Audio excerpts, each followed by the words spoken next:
Hello everyone, Gautam study centre के official YouTube channel पे एक बार फिर से स्वागत है आप सभी का।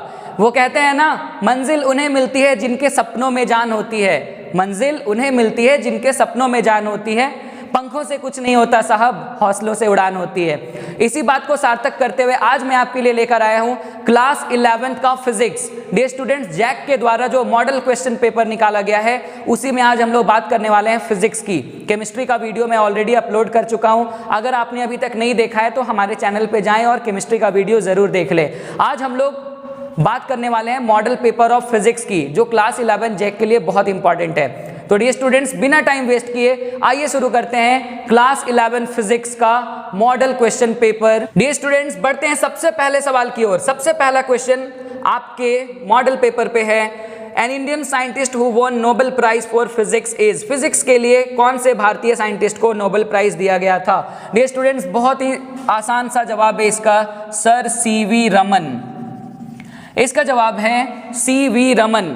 डियर स्टूडेंट्स, सीवी रमन का पूरा नाम है चंद्रशेखर वेंकट रमन। ये साउथ इंडियन एक व्यक्ति थे, एक साइंटिस्ट थे हमारे देश के, जिन्हें फिजिक्स में नोबेल प्राइज दिया गया था।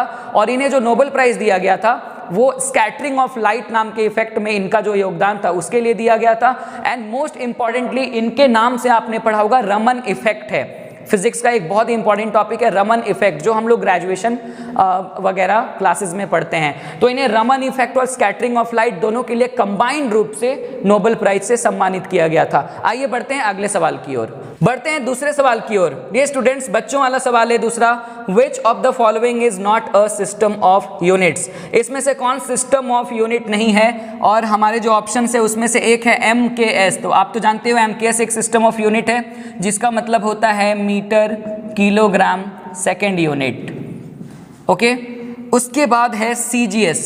CGS का मतलब होता है centimetre gram second unit.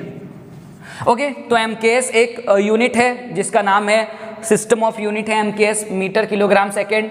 CGS भी एक सिस्टम ऑफ यूनिट है जिसका मतलब है सेंटीमीटर ग्राम और सेकेंड। उसमें तीसरी ऑप्शन जो दी गई है वो SI दी गई है। SI भी एक सिस्टम ऑफ यूनिट है, इसका नाम ही है system of international units. International units, और इसे कभी कभी इंटरनेशनल सिस्टम ऑफ यूनिट भी कहा जाता है। यानी कि शुरुआत की ये तीनों ही सिस्टम ऑफ यूनिट हैं। और चौथा ऑप्शन जो है हमारे पास वो है डेसिबल। तो dear students, decibel system of unit नहीं बल्कि डायरेक्टली यूनिट है साउंड की इंटेंसिटी का। इसका मतलब ये ऑप्शन हम लोग चूज करने वाले हैं। हमारे से पूछा गया इनमें से कौन सा एक सिस्टम ऑफ यूनिट नहीं है। ये तीनों तो हैं, ये सिस्टम ऑफ यूनिट नहीं है, यानी ये सीधा यूनिट है। तो हमारा सही जवाब हो गया ऑप्शन नंबर डी। बढ़ते हैं अगले सवाल की ओर। क्वेश्चन नंबर 3, SI सिस्टम में फंडामेंटल यूनिट्स कौन कौन से होते हैं? तो डियर स्टूडेंट्स, फंडामेंटल यूनिट्स बताने के लिए हमें फंडामेंटल क्वांटिटीज पता होनी चाहिए। आपको पता है फंडामेंटल क्वांटिटीज 7 होते हैं, length, mass, time, temperature, electric current, luminous intensity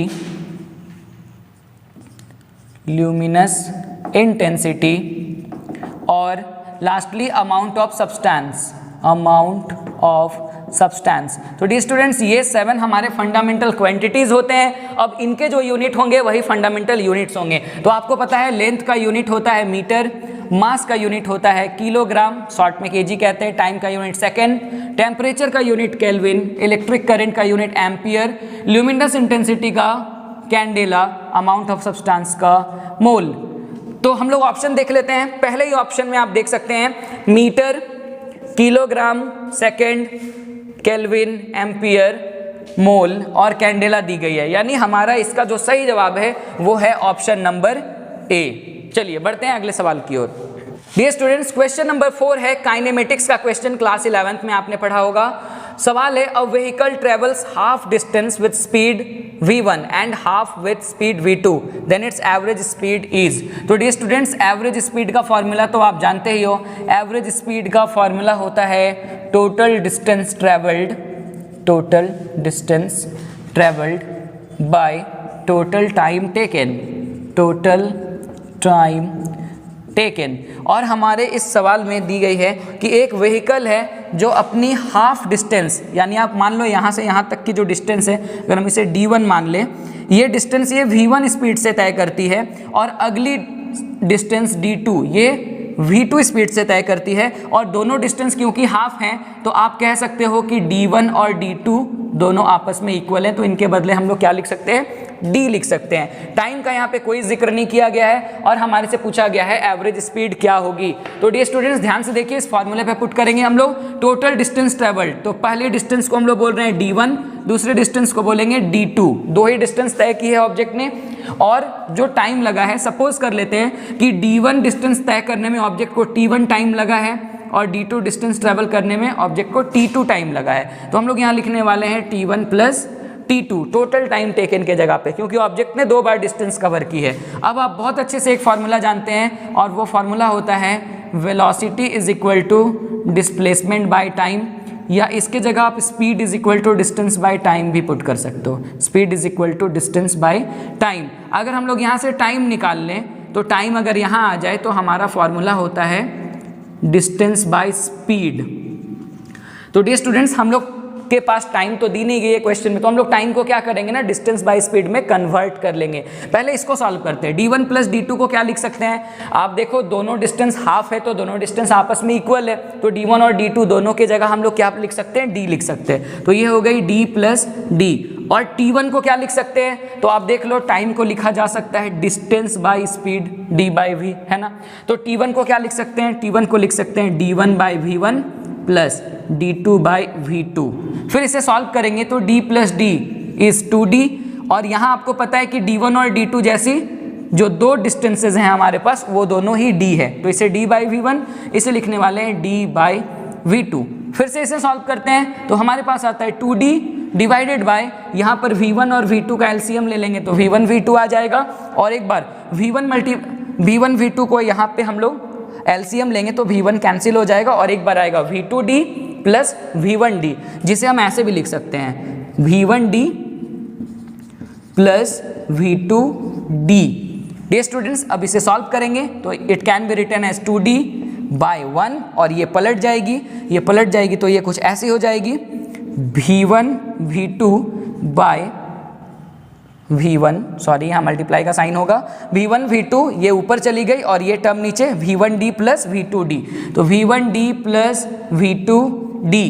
dear students, इसमें से 2d इंटू v1 v2 ऊपर में आ गया, और इन दोनों से आप देख सकते हो d कॉमन आ जाएगा, तो हमारे पास बचा v1 प्लस v2, यहाँ से d और d हो गई कैंसिल। तो हमारे पास जो ओवरऑल फार्मूला बचा वो आप देख सकते हो, वो है 2v1 v2 divided by v1 plus v2। ये फार्मूला हो गया हमारा v एवरेज का, यानी एवरेज स्पीड का फार्मूला आ गया हमारे पास 2v1 v2 divided by v1 plus v2। Option देख लेते हैं ये कौन सा ऑप्शन है, तो डियर स्टूडेंट्स ये है हमारा ऑप्शन नंबर सी।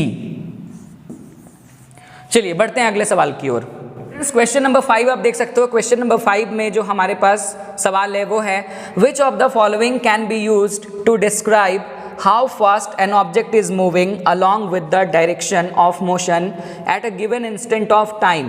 यानी कि इस सवाल में हमारे से ये पूछा गया है कि अगर एक ऑब्जेक्ट है आपके पास और आप मान लो एक ऑब्जेक्ट किसी खास समय पे किसी खास डायरेक्शन में किसी पर्टिकुलर इंस्टेंट ऑफ टाइम में किसी पर्टिकुलर डायरेक्शन में मूव कर रहा है, तो उस खास टाइम के लिए उस पर्टिकुलर इंस्टेंट के लिए उसकी जो स्पीड होगी उसे हम क्या कहेंगे या उसको हम किससे डिस्क्राइब करेंगे। तो डियर स्टूडेंट्स, आपको याद रखनी है जब भी बात हो इंस्टेंट ऑफ टाइम की,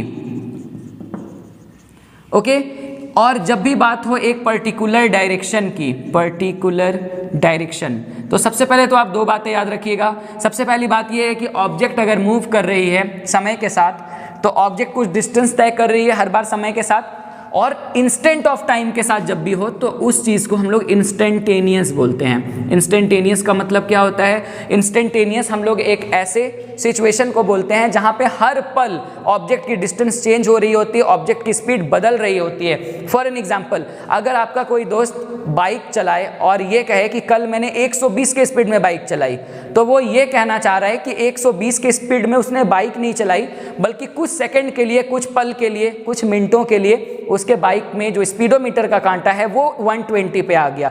120 पे बाइक चलाने का मतलब आपकी एवरेज स्पीड 120 होनी चाहिए। तो अनफॉर्चुनेटली हमारे इंडिया में ज़्यादातर जगहों पे ऐसी रोड नहीं है जहाँ पे आप लगातार 120 की स्पीड में चला सकें, यानी एवरेज स्पीड आपकी 120 हो। सो यहाँ पर जब भी हम लोग स्पीड की बात करते हैं, अगर आप भी कभी ये कहें कि मैंने आज 150 के स्पीड में बाइक चलाई, तो आपको ये समझना होगा 150 स्पीड में आपने बाइक नहीं चलाई, 150 पे कांटा आपका चला गया कुछ पल के लिए, फिर आप वापस से 60 पे आ गए जब आपने गाय को देखा, बैल को देखा, मुर्गी को देखा एंड सो ऑन, जो भी बातें हैं। तो जो इंस्टेंट ऑफ टाइम जो हर पल बदलते रहता है उसे इंस्टेंटेनियस कहते हैं, और इस तरह की स्पीड को कहते हैं इंस्टेंटेनियस स्पीड। लेकिन अगर किसी भी इंस्टेंटेनियस स्पीड की बात कर रहे हो, लेकिन डायरेक्शन अगर हम एक फिक्स दे दिया गया हो मोशन का, अगर हमें मोशन का डायरेक्शन पर्टिकुलर दे दिया गया हो, फिक्स दे दिया गया हो, तो हम लोग स्पीड के जगह वेलोसिटी वर्ड का जिक्र करते हैं, क्योंकि यहाँ पर डायरेक्शन हमारी फिक्स होती है। तो डियर स्टूडेंट्स, इस सवाल का जवाब है इंस्टेंटेनियस वेलोसिटी। आइए देख लेते हैं कौन से ऑप्शन में है ये। तो इंस्टेंटेनियस वेलोसिटी आप देख सकते हो, ये है ऑप्शन नंबर सी में। चलिए बढ़ते हैं अगले सवाल की ओर। क्वेश्चन नंबर 6 में हम लोगों से बात की जा रही है मैक्सिमम रेंज ऑफ प्रोजेक्टाइल की। तो डियर स्टूडेंट्स, आपने हॉरिजॉन्टल रेंज का फॉर्मूला पढ़ा होगा क्लास 11th में, it is u² sin 2 θ/g। और आप अगर चाहते हो कि इस r की वैल्यू मैक्सिमम आए, तो आपको क्या करना होगा, इस sin 2 θ को मैक्सिमम करना होगा। आपको इस sin 2 θ को हर हाल में मैक्सिमम करना होगा। अगर sin 2 θ की वैल्यू मैक्सिमम आएगी तो r की वैल्यू भी मैक्सिमम आएगी। अब आपको पता है कि sin की जो मैक्सिमम वैल्यू होती है वो होती है 1। तो आप ये भी जान सकते हो कि sin में जो 1 वैल्यू होती है वो कौन से एंगल की होती है, sin 90 डिग्री की होती है। यानी कि यहाँ से एक बात तय है कि 2 θ शुड बी 90 डिग्री, यानी हमें जो एंगल मिलनी चाहिए वो होनी चाहिए 45 डिग्री। ऑप्शंस को देखते हैं। तो डियर स्टूडेंट्स, ऑप्शंस को देखने के बाद हमें ये पता चलता है कि यहाँ दो जगह पर 45 डिग्री दी गई है। तो हम लोग आगे बढ़ते हैं, हम लोग इस क्वेश्चन को और आगे बढ़ाते हैं और ये समझते हैं कि अगर हम लोग यहाँ से r निकालें और थीटा की वैल्यू पुट कर दे, थीटा की वैल्यू कितनी आ रही, 45 डिग्री, इस पे पुट करके देखते हैं। तो u² sin 2 × 45 degree by g, तो ये आ गई कुछ u² sin 90 degree upon g। हर किसी को पता है कि sin 90 की वैल्यू होती है 1। तो हमारे पास जो r की जो मैक्सिमम वैल्यू आ गई उसके लिए जो फॉर्मूला है वो है u² अपॉन g। तो डियर स्टूडेंट्स, इसका आंसर हो गया u²/g along with theta equal to 45 degree. तो ये है हमारा ऑप्शन नंबर ए। आइए बढ़ते हैं अगले सवाल की ओर। अब बात करेंगे क्वेश्चन नंबर 7 की। क्वेश्चन नंबर 7 एक बहुत ही इजी सवाल है। इसमें दिया गया है a body travels with the circumference of a circle of radius 2 metre, यानी पहली चीज जो गिवन है that is radius of 2 metre, और हमें लीनियर वेलोसिटी दी गई है जो कि 6 मीटर पर सेकेंड है, और आपसे पूछी जा रही है एंगुलर वेलोसिटी। एंगुलर वेलोसिटी को ओमेगा कहते हैं। डियर स्टूडेंट्स, आपने यूनिफॉर्म सर्कुलर मोशन में फार्मूला जरूर पढ़ा होगा लीनियर वेलोसिटी और एंगुलर वेलोसिटी के बीच रिलेशन का, और ये रिलेशन होता है v = r ओमेगा। तो बहुत सिंपल सी बात है, यहाँ पुट करेंगे और ओमेगा की वैल्यू आ जाएगी। तो v का वैल्यू है हमारे पास 6, r की वैल्यू है 2 और ओमेगा हमें फाइंड आउट करनी है। तो यहाँ से कोई भी बता सकता है ओमेगा की वैल्यू आने वाली है 3 और इसका यूनिट होता है रेडियन पर सेकेंड। तो हमारा आंसर आ गया ओमेगा = 3 रेडियन पर सेकेंड। ऑप्शन देख लेते हैं कौन सा ऑप्शन है। तो डियर स्टूडेंट्स, इसका सही जवाब है ऑप्शन नंबर बी। बढ़ते हैं अगले सवाल की ओर। डियर स्टूडेंट्स, अगला सवाल है एक्सेलरेशन किस तरह की फिजिकल क्वांटिटी है। इसमें तो कुछ बताने योग्य बात ही नहीं है। आप जानते हो एक्सेलरेशन एक वेक्टर क्वांटिटी है, क्योंकि एक्सेलरेशन बना होता है दो चीज़ों से। आपको पता ही है एक्सेलरेशन वेलोसिटी और टाइम दोनों पे डिपेंड करता है, जिसका फॉर्मूला होता है चेंज इन वेलोसिटी। आप ऐसे लिख सकते हो, change in velocity by time. तो डियर स्टूडेंट्स, इसमें टाइम स्केलर है लेकिन वेलोसिटी क्या है, वेलोसिटी एक वेक्टर क्वांटिटी है, और वेक्टर से बनी हुई क्वांटिटी खुद भी वेक्टर क्वांटिटी होती है। इसलिए एक्सेलरेशन एक वेक्टर क्वांटिटी है और इसका सही जवाब है ऑप्शन नंबर ए। आइए बढ़ते हैं अगले सवाल की ओर। क्वेश्चन नंबर 9 की बात की जाए, इसमें दी गई है स्टूडेंट स्टडीज सम इक्वेशंस। एक स्टूडेंट कुछ इक्वेशन स्टडी करता है, जिसमें से पहला इक्वेशन हमें दिख रहा है power = work upon time. Dear students, दूसरा इक्वेशन जो हमें दिया गया है that is force is equal to mass into acceleration, और तीसरे नंबर पे है हमारे पास velocity is equal to displacement by time, displacement by time. और हमारे से सवाल ये पूछी गई है कि इन सभी के सभी इक्वेशंस में जो आप जितने भी फिजिकल क्वांटिटीज देख रहे हैं, कितने फिजिकल क्वांटिटीज हैं 1 2 3 4 5 6 7 8 9, हमारे पास 9 फिजिकल क्वांटिटीज हैं। तो इन 9 फिजिकल क्वांटिटीज में से कितने वेक्टर हैं आपको वो पहचानना है। तो डियर स्टूडेंट्स, पावर वेक्टर नहीं है, स्केलर है, आपको पता है, क्योंकि ये दो ऐसे चीज़ों से मिलकर बनता है जो खुद स्केलर है। टाइम और वर्क दोनों स्केलर है, तो इन दोनों के मिलने से बना पावर भी क्या होगा, स्केलर होगा। तो यहाँ हमें एक भी वेक्टर नहीं मिला। आपको पता है मास जो है वो स्केलर है, लेकिन फोर्स वेक्टर है क्योंकि एक्सेलरेशन वेक्टर है। अभी मैंने थोड़ी देर पहले ही बात की। तो इस इक्वेशन में फोर्स और एक्सेलरेशन दो वेक्टर क्वांटिटीज हो गई, वेलोसिटी एक वेक्टर क्वांटिटी है, डिस्प्लेसमेंट भी एक वेक्टर क्वांटिटी है, जबकि टाइम एक स्केलर क्वांटिटीज है। तो बस आप सबको गिन लीजिए कितने सारे वेक्टर्स हुए। तो हमारा जवाब है 1 2 3 4, टोटल 4 वेक्टर क्वांटिटीज हुए। तो इसका आंसर हो गया 4। ऑप्शन देख लेते हैं 4 आंसर कौन से ऑप्शन में दिया गया है। डियर स्टूडेंट्स, 9 नंबर वाले क्वेश्चन का आंसर है ऑप्शन नंबर डी। बढ़ते हैं क्वेश्चन नंबर 10 की ओर। क्वेश्चन नंबर 10 में हमारा सवाल है to shake off water from wet cloth. अगर एक भीगा हुआ सा कपड़ा हो, उससे हमें वाटर रिमूव करना हो तो हम लोग उसे झाड़ते हैं, है ना, शेक ऑफ करते हैं उसे। और it is common to give a sudden jerk, और उसे हम जर्क भी करते हैं, यानी कि शेक करते हैं और जर्क करते हैं, जोर से झटका मारते हैं ताकि वो सारी पानी निकल जाए। ऐसा करके हम लोग कौन से लॉ का एडवांटेज लेते हैं? ऐसा करने से जो पानी बाहर चली जाती है, निकल जाती है, कपड़ा सूख जाता है, इसमें कौन सा लॉ इंक्लूडेड है? ऑप्शन से आपके Newton's first law of motion, second law of motion, third law of motion and none of these. तो डियर स्टूडेंट्स, इसका जवाब तो हर किसी को पता है।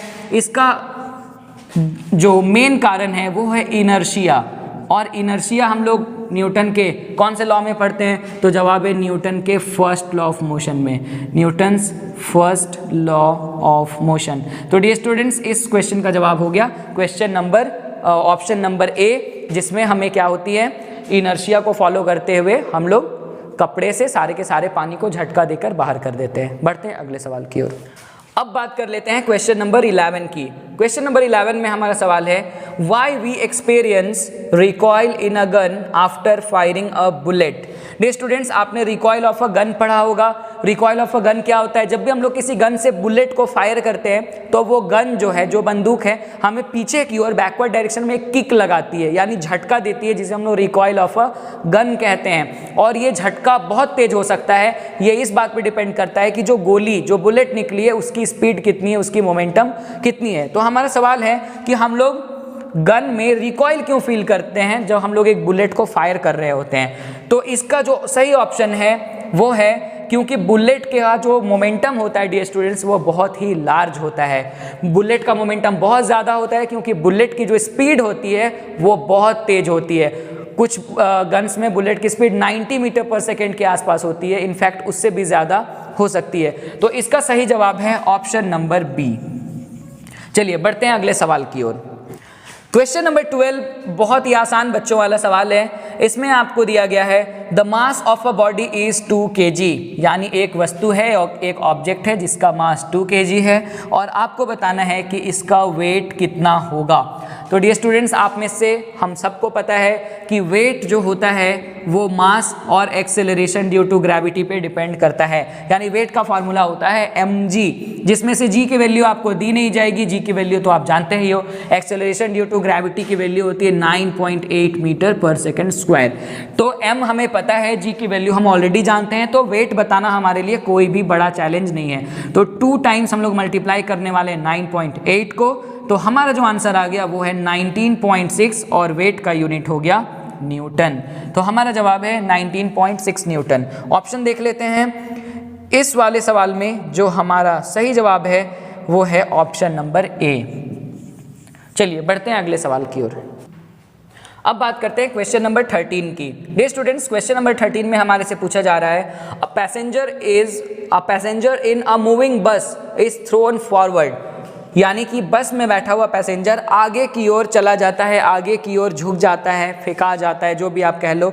जब बस अचानक से रुक जाती है, जब बस अचानक से रुक जाती है और जो बस में बैठा हुआ व्यक्ति आगे की ओर फॉरवर्ड झुक जाता है, मुड़ जाता है, ऐसा क्यों होता है? इसमें कोई बताने वाली बात है नहीं, इसका सीधा सीधा जवाब है इनर्शिया।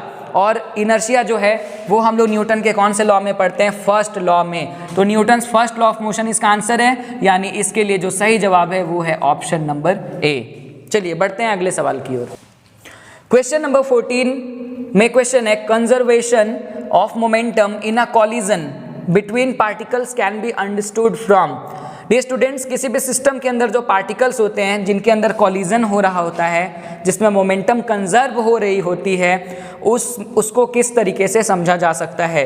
तो ये आप लोगों ने अच्छे से पढ़ा होगा मुझे लगता है, हालांकि इसे एक्सप्लेन करने में अच्छा खासा समय लग सकता है। मैं शॉर्ट में आपको बताता हूँ, ये न्यूटन के सेकंड और थर्ड दोनों ही लॉ को फॉलो करता है, क्योंकि जब किसी भी सिस्टम में पार्टिकल्स एक दूसरे के साथ टकराते हैं तो यहाँ पर मोमेंटम एक्सचेंज होता है, ठीक है, यहाँ पर rate of change of momentum exchange होता है, जितना फोर्स एक पार्टिकल दूसरे पार्टिकल पे लगाता है, जो कि सेकंड लॉ का एग्जांपल है, सॉरी सेकंड लॉ से हम लोग समझ सकते हैं, बिल्कुल न्यूटन के सेकंड लॉ से। और न्यूटन का थर्ड लॉ क्या बताता है? हर एक्शन के ऑपोजिट एक रिएक्शन होती है, यानी जैसे ही ये पार्टिकल इस पार्टिकल को टक्कर मारती है, ये पार्टिकल उतना ही रिएक्शन इसको देता है, उतना ही रिएक्शन अप्लाई करता है, जो कि थर्ड लॉ है।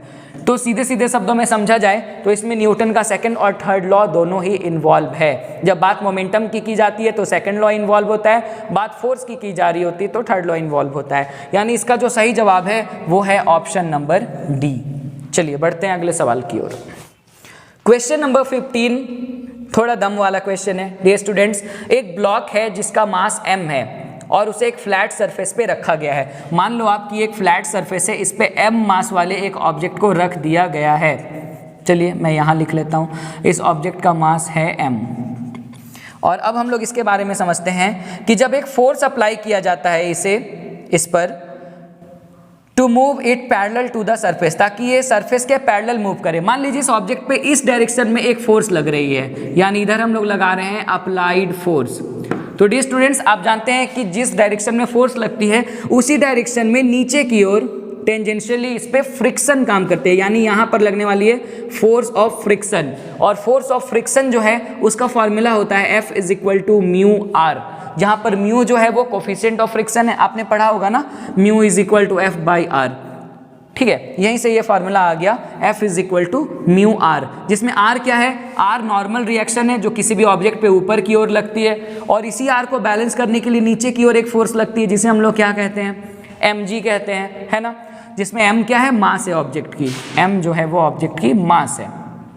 अब ध्यान से समझिएगा, हमारा सवाल बहुत सिंपल है। हमारे सवाल में ये पूछा गया है कि जो फ्रिक्शनल फोर्स F है, यानी ये वाला जो F है वो किसके प्रोपोर्शनल होगा? तो डियर स्टूडेंट्स, आप देख सकते हैं F का फॉर्मूला है म्यू आर, तो हम लोग ऐसा लिख सकते हैं F is equal to mu, और R किसके बराबर होती है? mg के बराबर, तो R की जगह हम लोग लिख सकते हैं mg। यानी ये जो F है ये तीन ही चीज़ों पे डिपेंड करता है। पहला म्यू पे, म्यू को बोलते हैं कोफिशिएंट ऑफ फ्रिक्शन, जो कि ऑप्शन में नहीं है। दूसरा चीज़ एक्सेलरेशन ड्यू टू ग्रेविटी, जो कि कांस्टेंट होती है, ये भी ऑप्शन में नहीं है। तो हमारे ऑप्शन में जो तीसरा और आखिरी चीज़ है वो है मास, यानी कि जितनी ज़्यादा ये मास होगी, यानी ये ऑब्जेक्ट जितनी भारी होगी, इस ऑब्जेक्ट का मास जितना ज़्यादा होगा, ये फ्रिक्शनल फोर्स उतना ज़्यादा काम करेगा। तो यानी कि ये जो फ्रिक्शनल फोर्स है वो मास के डायरेक्टली प्रोपोर्शनल होती है। तो डियर स्टूडेंट्स, इसमें हमारा ऑप्शन हो गया 15 का ऑप्शन नंबर बी। चलिए बढ़ते हैं अगले सवाल की ओर। क्वेश्चन नंबर 16 की, क्वेश्चन नंबर 16 में है in any kind of collision, किसी भी तरह के कॉलिजन में जिसमें एक पार्टिकल दूसरे पार्टिकल के साथ जाकर कोलाइड कर रहा हो, टकरा रहा हो, उसमें क्या होता है? तो डियर स्टूडेंट्स, अगर आपने कॉलिजन थ्योरी पढ़ी है क्लास 11th में तो आपको पता होगा कि जब भी एक ऑब्जेक्ट दूसरे ऑब्जेक्ट से टकराता है, कोलाइड करता है, तो उसका जो लीनियर मोमेंटम होता है, लीनियर मोमेंटम, वो हमेशा कंजर्व होता है। यानी कि मोमेंटम चेंज हो सकती है, इसका मोमेंटम कुछ इसमें जा सकता है, इसका कुछ मोमेंटम इसमें आ सकता है, लेकिन ये ओवरऑल मोमेंटम का कंजर्वेशन होता है। लेकिन काइनेटिक एनर्जी इसमें कंजर्व नहीं रहती है। काइनेटिक एनर्जी कभी भी बढ़ या घट सकती है, क्योंकि कॉलिजन अलग अलग टाइप के होते हैं। इलास्टिक इनइलास्टिक, बहुत तरह के होते हैं। अगर यहाँ पर किसी खास कॉलिजन की बात की जाती तो उसके रेफरेंस में हम लोग इन दोनों की बात कर सकते थे, लेकिन दुनिया में बहुत तरह के कॉलिजन होते हैं जिसमें काइनेटिक एनर्जी और लीनियर मोमेंटम दोनों कंजर्व होते हैं। किसी में दोनों में से कोई एक कंजर्व होता है, लेकिन किसी भी तरह का कॉलिजन क्यों ना हो, लीनियर मोमेंटम उसमें जरूर कंजर्व हो रहा होता है, चाहे काइनेटिक एनर्जी का कंजर्वेशन हो या ना हो। तो डियर स्टूडेंट्स, इसका आंसर हो गया कि किसी भी तरह के कॉलिजन में जो चीज हमेशा कंजर्व रहती है उसका नाम है लीनियर मोमेंटम। तो इसका ऑप्शन हो गया हमारा ऑप्शन नंबर ए। अगला सवाल है question number 17, potential energy is equal to mass into watt into height. तो डियर स्टूडेंट्स, इसका जवाब तो हर कोई जानता है, ये छोटे बच्चों वाला सवाल है। पोटेंशियल एनर्जी का फॉर्मूला होता है mgh, ओके, जिसमें m का मतलब मास है, h का मतलब है हाइट और g का मतलब होता है एक्सेलरेशन ड्यू टू ग्रेविटी। हमारे ऑप्शन में दी गई है ग्रेविटेशनल एक्सेलरेशन, जो g का दूसरा नाम है, यानी स्मॉल g को हम लोग ग्रेविटेशनल एक्सेलरेशन या एक्सेलरेशन ड्यू टू ग्रेविटी कह सकते हैं। यानी जो चीज़ मिसिंग है उसका नाम है ग्रेविटेशनल एक्सेलरेशन, और ये ग्रेविटेशनल एक्सेलरेशन हमारे ऑप्शन नंबर डी में दी गई है। तो इस सवाल का जो सही जवाब है वो है ऑप्शन नंबर डी। बात करते हैं क्वेश्चन नंबर 18 की। क्वेश्चन नंबर 18 बहुत ही सिंपल और साधारण सा सवाल है। इसमें पूछा गया है area under force displacement graph is equal to. तो डियर स्टूडेंट्स, हम लोग एक ग्राफ बनाने वाले हैं जिसमें एक साइड हम लोग ले रहे हैं फोर्स, एक साइड हम लोग ले रहे हैं डिस्प्लेसमेंट, और इन दोनों के बीच का हम लोग बनाने वाले हैं ग्राफ। तो इन दोनों के बीच का जो एरिया होता है, मान लीजिए इधर ऐसे डिस्प्लेसमेंट बढ़ रही है, ये फोर्स है, ये फोर्स, इधर से फोर्स बढ़ रही है, इधर से डिस्प्लेसमेंट बढ़ रही है। तो ये जो हमारा ग्राफ है, इसके अंदर का जो एरिया है, ये वाला एरिया, ये किसको रिप्रेजेंट करेगा? तो डियर स्टूडेंट्स, आप देख सकते हैं इस ग्राफ को अगर थोड़ा और ऐसे करके बनाया जाए तो आप देख सकते हो ये ग्राफ कुछ रेक्टेंगुलर जैसा बन गया, रेक्टेंगल के जैसा। और रेक्टेंगल का एरिया तो आप जानते हो क्या होता है, लेंथ इनटू ब्रेथ। तो हम लोग f को s से मल्टीप्लाई कर देंगे, यानी इस एरिया को निकालने के लिए हमें क्या करना होगा, लंबाई को चौड़ाई के साथ गुना करना होगा। तो f को s से गुना कर दिया हमने। और फोर्स और डिस्प्लेसमेंट का जो प्रोडक्ट होता है उसे किस नाम से जानते हैं? आप जानते हो, उसे वर्क डन के नाम से जानते हैं। तो एक्चुअली में ये जो ग्राफ के बीच का एरिया है ये वर्क को रिप्रेजेंट कर रहा है। तो वर्क हमारे पास कौन से ऑप्शन में? वर्क है हमारा ऑप्शन नंबर सी। चलिए बढ़ते हैं अगले सवाल की ओर। बात करते हैं क्वेश्चन नंबर 19 की। क्वेश्चन नंबर 19 में सीधा सा एक सवाल पूछा गया है, torque acting on a body is rational analogue of. किसी भी ऑब्जेक्ट पे काम करने वाला जो टॉर्क होता है वो किसका रेशनल एनालॉग होता है? यानी टॉर्क में बेसिकली लगता क्या है? तो डियर स्टूडेंट्स, टॉर्क का फॉर्मूला आप जानते हैं, टॉर्क का फॉर्मूला होता है फोर्स इनटू परपेंडिकुलर डिस्टेंस। तो टॉर्क में अल्टीमेटली लगता फोर्स ही है किसी भी ऑब्जेक्ट को रोटेट करने के लिए। यानी किसी भी ऑब्जेक्ट को हम लोग रोटेट जब करते हैं तो उसमें जो फोर्स लगाते हैं उसी फोर्स को एक तरीके से टॉर्क कहा जाता है। तो टॉर्क कुछ और नहीं बल्कि फोर्स का ही रेशनल एनालॉग है, एक प्रकार का फोर्स ही है जो परपेंडिकुलर डायरेक्शन में लगता है। तो इसका जवाब हो जाएगा फोर्स, जो कि हमारे है ऑप्शन नंबर बी में। अब वक्त आ गया है आखिरी सवाल की ओर बढ़ने का। Question number 20। Dear students, question number 20 में दी गई है वो कौन सी फिजिकल क्वांटिटी है जो प्रोडक्ट को रिप्रेजेंट करती है, मोमेंट ऑफ इनर्शिया और एंगुलर एक्सेलरेशन का प्रोडक्ट है वो, ये किसको रिप्रेजेंट करती है?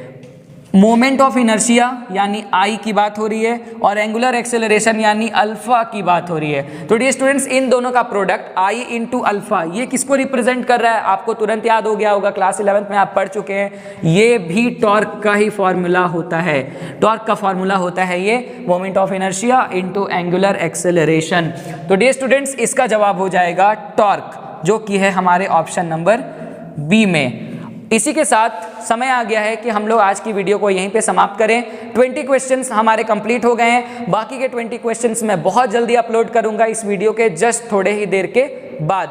अभी आप इन 20 क्वेश्चंस को बहुत अच्छे तरीके से प्रैक्टिस कीजिए, एग्जाम के लिए ये बहुत इंपॉर्टेंट है और एग्जाम में आपको अच्छे खासे मार्क्स दिला सकते हैं। आज की वीडियो में इतना ही। आपको वीडियो में कुछ सीखने लायक लगा हो तो चैनल को जरूर लाइक करें और सब्सक्राइब करें और अपने फ्रेंड्स के साथ शेयर करें। Thank you.